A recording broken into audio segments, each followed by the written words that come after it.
How did Ayurveda begin?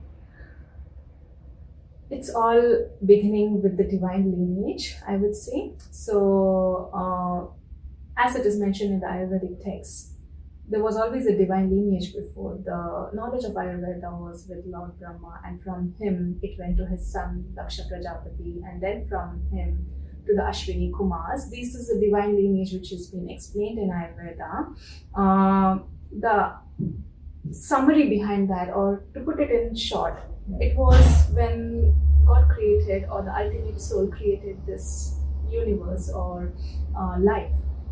He also had to do something about the maintenance thing, right? So when you make some device or machinery, you have to make sure that the user understands how to use it. Okay, yeah, that's a good analogy. Yeah. So when life was created, there was issue with preserving the health or maintenance and how things happen. There will be curiosity coming up with everyone as to what is this, what is the purpose of my life, how the things happen. Yeah. So that's all is knowledge.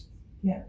So whatever knowledge is present in this universe have been mentioned in 4 Vedas in traditional ancient Indian. I wouldn't say it's Indian literature, it's literature of the life, I would say. Mm-hmm. So amongst those 4 Vedas, Atharva Veda is the third part of the Veda, third type of the Veda, and Ayurveda is a branch of that. Mm-hmm. Mm-hmm. So there are some Vedas are more related to spiritual enhancement. Some Vedas are more related to, for spiritual enhancement as well, you need health. Yeah. Okay. Once your body, we say that, once your body is clean and your mind is clear, then the true soul arises. That's what Katina used to always say. And I see it's so true because, although we say that this body is not me, this mind is not me, usually spiritual practices have that thing. So, but until the consciousness exists and life exists, mind, body, or this consciousness and the life exist in this vessel. Yeah. So for the purity of mind and for the cleanliness of the body is very essential to maintain that consciousness alive in you. Mm-hmm. So just as we put clean drinking, drinking water in a clean vessel, it is very important that this vessel in which the mind, consciousness exists is pure. Yeah. So everything is just about purity, balance, and about enhancing one's productivity, and that's life. So everything related to the place where this knowledge is present is called as a Veda. Vedas. So of the 4 parts of Veda, Atharva Veda is the third one, and Ayurveda is a part of that. So that's origin. And then initially there were more of oral transfer of the knowledges. Yes, you must have heard your child when he enters into 8th year of age, then they have certain rituals to be done on him, and they are sent to the Gurukul, wherein they go to the teacher's place, they work there, they help him.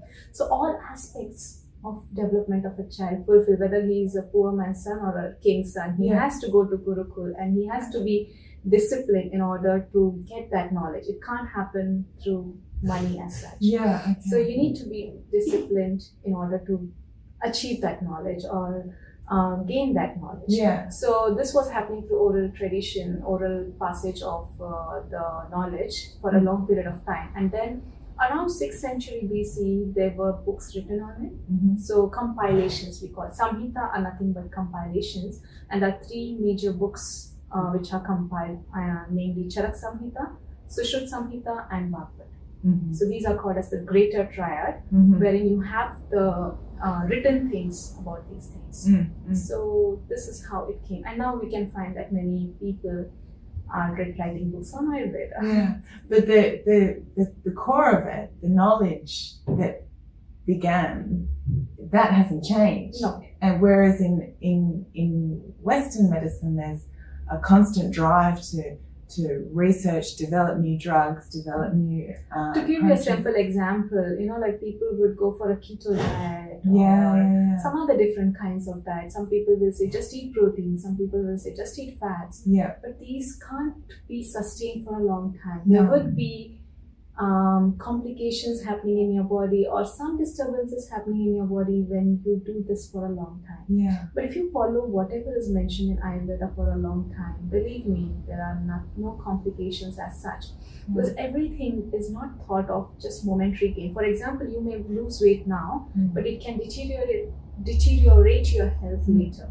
That's not what is expected. If you look at the Ayurvedic science, it has thought of how this individual will benefit along with other aspects. Yeah. So not now, but also in future, Yeah. there should be no long-term complications as well arising.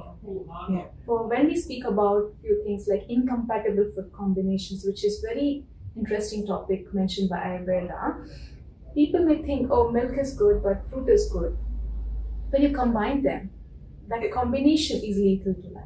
Yeah. Wouldn't kill you instantly, No. but over a period of time, it will interfere with your metabolism. Yeah. And incompatible food combinations are known to cause a lot of unexplained diseases, which modern science calls now. Yes. Anything cannot be unexplainable. If there is a cause, if there is an effect, there has to be a cause for that. So, but only thing, we may not realize that. So these things have been already mentioned in Ayurveda. If you do it once or twice, it doesn't happen. Yeah. It doesn't cause any problem as such, because your digestive fire is good enough and your body is knows how to take care of it. Yeah. But if you keep repeating these things, the repetition is a problem.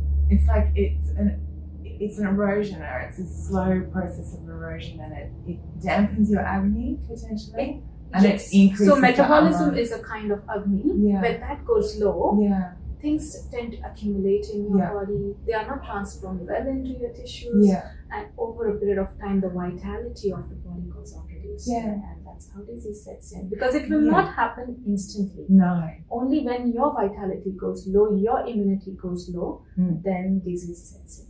And for those of us from a Western tradition, we think, oh, I'm not getting enough sleep, or I need to take a multivitamin, or, we're sort of searching for the quick fix. Whereas if you look at something like Ayurveda, there's an ancient foundation, of course, for good health. This reminds me of one of the Vaidyas who used to practice, and he used to first tell the clients what to eat, what not to eat, and how to behave. Do this for 1 month and then come to me, then I give you medicines. Because discipline is very important in life. So you have rules, you have policies and procedures even in your organizations. If you don't follow that, then you're breaching its policies and procedures. So similarly, there are some rules to maintain this particular body, only because it's up to you. We don't think about it. But if it is someone else looking at it, I think we may be more careful about these things. Of all the machineries, of all the inventions which has happened until now, I think human body or human brain is too much sophisticated than anything else happening here, and only human being has that opportunity of self-realization, which wouldn't happen to any other being. It's said that you have to pass through so many births to get the life of human life. And being human, what makes us different is we have that opportunity of breaking this karmic cycle and knowing true sense of yourself. But then we don't know how to use this machinery. We keep on tapping some buttons, and then something works, something doesn't work. And constantly searching for what's and just like a knife, knife is sharp, so our intelligence is also sharp. If you know how to use your knife, then you won't cut yourself or injure yourself, but otherwise there is a lot of possibility that you can injure or harm yourself. Similarly, when we overthink, or thinking is a process which helps you to survive in this world, but overthinking is unnecessary. So your intelligence works against you and makes you do such things which are like crime against wisdom. So that's a beautiful topic, and that's the major cause of all the diseases happening in this world.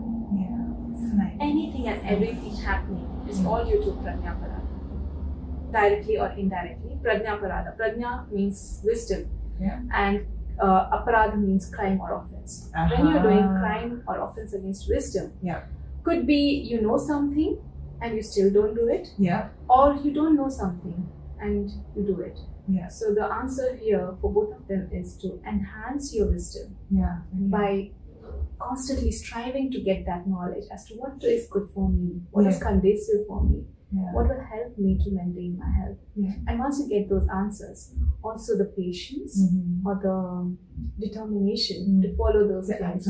Yeah. Okay. These two things help us in the long run Yeah. to avoid the crime against wisdom. Fantastic. Thank you.